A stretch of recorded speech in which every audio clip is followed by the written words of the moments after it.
Episode की starting उसी scene को दिखाते हुए होती है जहां से वहां लास्ट पार्ट एंड हुआ था। यहां पर हम लॉन्ग हाउस चैन को देखते हैं जो कि अपनी यूनिकॉर्न पर सवार होकर सीधा ही निकल जाता है अपनी टीम को फिर से ही गठबंधन करने के लिए, क्योंकि हमें प्लेसबैक में देखने के लिए मिलता है जहां पर मैक्स के ग्रैंडफादर उसे बता रहे थे कि अब तुम कमांडर बन चुके हो, तुम्हारी जो रैंक भाई भी बहुत ज्यादा बढ़ चुकी है, जिसकी सादा तुम 4 प्रकार के पास इसकी सेना को कंट्रोल कर पाओगे केवल स्टोकन के द्वारा ही। इसके साथ ही तो मैंने अब टेस्ट को भी उत्तीर्ण कर लिया है, इसलिए चाहते साथ ही तो मैं अपनी जो टीम है पुनर्गठित करनी होगी। हाउ चैन बोलता है कि हाँ मैं इसके लिए जरूर जाऊंगा। यहाँ पर मैं इसके ग्रैंडफादर एक और बार कंटिन्यू करते हुए कहना शुरू कर देते हैं, जो कि कब से इंटरेस्टिंग और इंपॉर्टेंट है कि जो हाउजन की टीम में सारे ही मेंबर हैं, यानी कि आप लोग मिला लो लॉन्ग हाउ चैन से लेकर हमारी प्यारी लिल तक जिया तक, वह सारे के सारे अपने सेट के नेक्स्ट सक्सेसर घोषित कर दिए गए हैं और सारे ही अलग अलग पास हो गए सक्सेसर केवल एक ही टीम में मौजूद हैं, जो कि इतिहास की एक ऐसी पावरफुल टीम बन चुकी है और ना ही कोई जान पाएगा।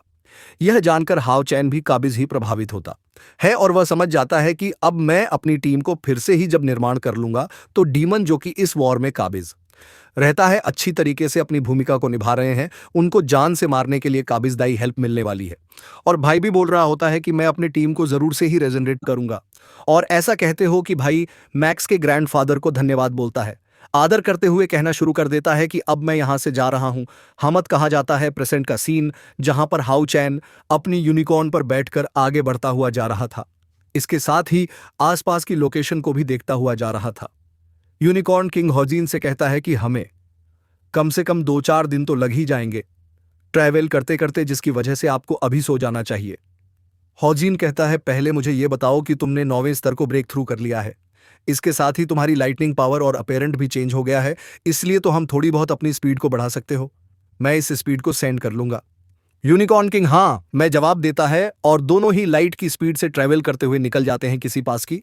और हमारा सीन यहां से कट होकर है जहां पर हम कहा जाता है कि एक पैली के बॉर्डर पर बहुत सारे डीमंस और ह्यूमंस के बीच में फायर हो रही थी, जहां पर आप सभी लोगों को जैसा कि पता है ये कि जो डीमंस है भाई उनकी तादाद ज्यादा हो जाने के कारण भाई ह्यूमन पर काबिज दही हावी बढ़ रहे थे। और ये और किसी का पास नहीं बल्कि शायर का पास होता है। यहाँ पर जो असिसियन होते हैं बाय डीमंस को मारने के लिए अपनी बालों पर तैनात होते हैं, अपनी पावर का यूज करते, साथ ही सॉर्ड स्किल की सहायता से एरो की सदा से अटैक करने में लगे हुए थे। पर तभी अचानक हम वहां पर देखते हैं कि एक मॉन्स्टर आ जाता है जो कि अर्थ डीमन आते ही साथ ही बहुत सारे असिसियन को जान से मारना भी शुरू कर चुका था। इसके साथ ही है देखकर जो वहां पर एक मैजिशियन लेडी होती है शहर के ग्रैंडफादर से कहते हैं कि अभी हमें पावरफुल की जरूरत आ चुकी है एहसान का, जो यहां पर हमारे प्यारे शहर के ग्रैंडफादर होते हैं। वह कहते हैं अच्छा 1231 आ गया है और आज ही साथ ही वह कुछ चुनिंदा लोगों को उससे फाइट करने के लिए भेज देते हैं। वह बोलते हैं कि हमें अपने पास की दीवारों को सुरक्षित रखना होगा क्योंकि जो वहां का डिफेंस वो कमजोर होता हुआ जा रहा है। और डीमन लॉर्ड ने ऐसा बिल्कुल भी नहीं किया होगा कि एक डीमन लॉर्ड यहां पर आया है, बहुत सारे डीमन लॉर्ड्स भी हमारे इस हो गए तो 2 दिक्कत हो सकती हैं। पहला हमारे शेर की प्रोटेक्शन वॉल भी कम हो जाएगी और दूसरा यहां पर बहुत ज्यादा समस्याएं जो कि आपकी बॉडी में पहले से ही चल रही है। बूढ़ा हो गया है, साला बूढ़ा क्या फाइट करने के लिए जाएगा। दूसरी तरफ साहर के फादर आते हुए कहते हैं मैं जा रहा हूं और उसके ग्रैंडफादरों से रोकते हैं, पर साहर के फादर कहां ही मानने वाली थे और तुरंत ही जैसे ही फाइट करने के लिए जाने वाले थे कि जानो अंधिया चलना जो हो जाती है।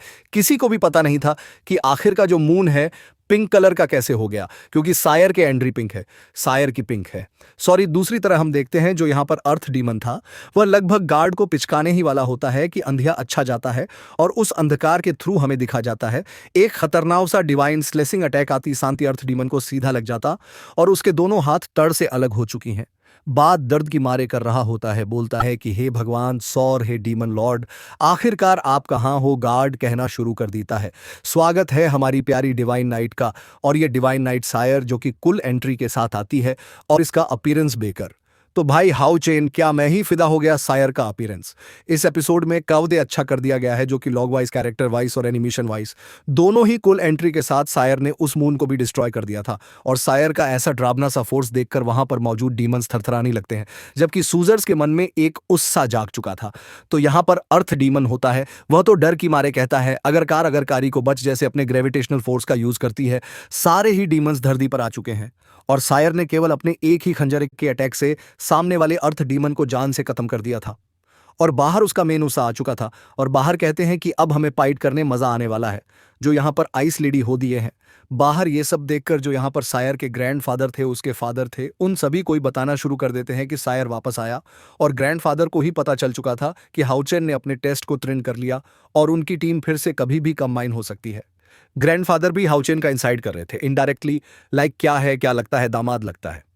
ठीक है, जैसी आइस लेडी की जो आइस स्कॉर्पियन होती है, बाय होने जाती है, करुण को झटका लगता है बाय यहां, बट इंजर्ड हो गई। ग्रैंडफादर कहते हैं कि क्या सायर सायर फंस गई है। अचानक से हमें दिखा जाता है कि वहां पर चारों तरफ डोमेन जैसे ही क्रिएट हो रहा है, लताई को फायर को उसने अपने टेंडिकल्स की सहायता से कैद कर लिया होता है और वह बोल रहा था कि तुम काबिजदई बड़ी हो गई हो, मुझे नहीं लगा था कि तुमने अपने टेस्ट कभी भी उत्तीर्ण कर ही पाओगी। पर यहां पर भागने का कोई भी ज्यादा जवाब है ही नहीं था। खतरनाक से ब्लास्ट करता और उस डोमेन पूरी तरह से चकनाचूर हो चुकी है। बाकी सारे डीमंस भी खत्म हो जाते हैं और इस लाइट को देखकर जो यहां पर ग्रैंडफादर थे वह भी कहते हैं कि हाउचेन आखिरकार आई। क्या हाउचेन भी कुछ ज्यादा ही काफजा आसानी से बच जाते हैं। कोई भी असर नहीं हो रहा था। देना में दिखा जाता है कि टेंटिकल्स की पावर उस डीमन लॉर्ड ने काफजता ही बढ़ा दी थी, जिसकी वजह से हाउचेन ने यहां पर केवल अपने हाथों की सहायता से एक ग्रेविटी स्मिल फोर करते जाते हैं और एकदम से ही साहर एक खतरनाक से डैगर का अटैक कर देती है। पर टेंटिकल्स उसे प्रोटेक्ट कर लेते हैं और एक टेंटिकल्स जैसे ही साहर को लगने वाला था कि भाई बाल बाल बच जाती है।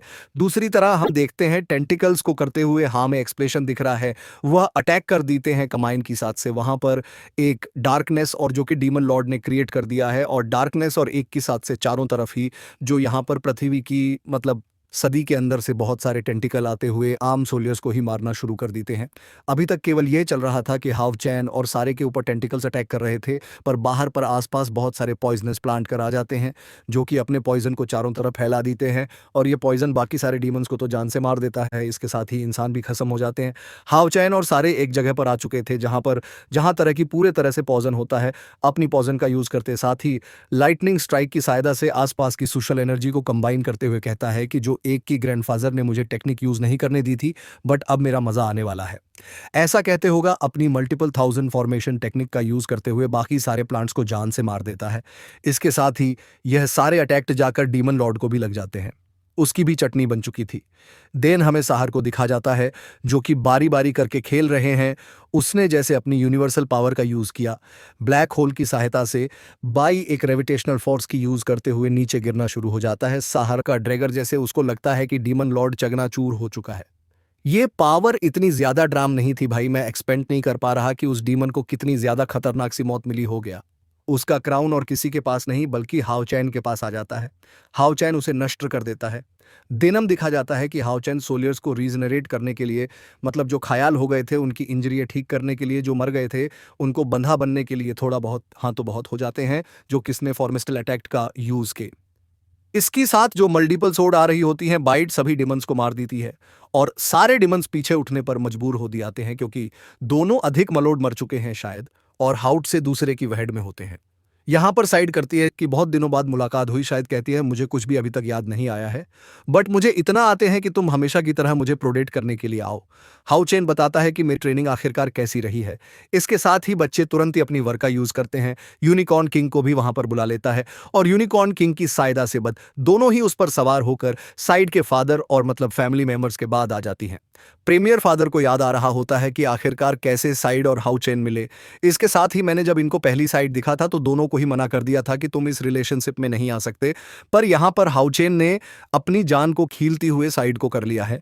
मतलब जो मेरा यहां पर डिसीजन था बहुत ही ज्यादा गलत था, मैं ऐसी कुछ बातें कर रहे थे।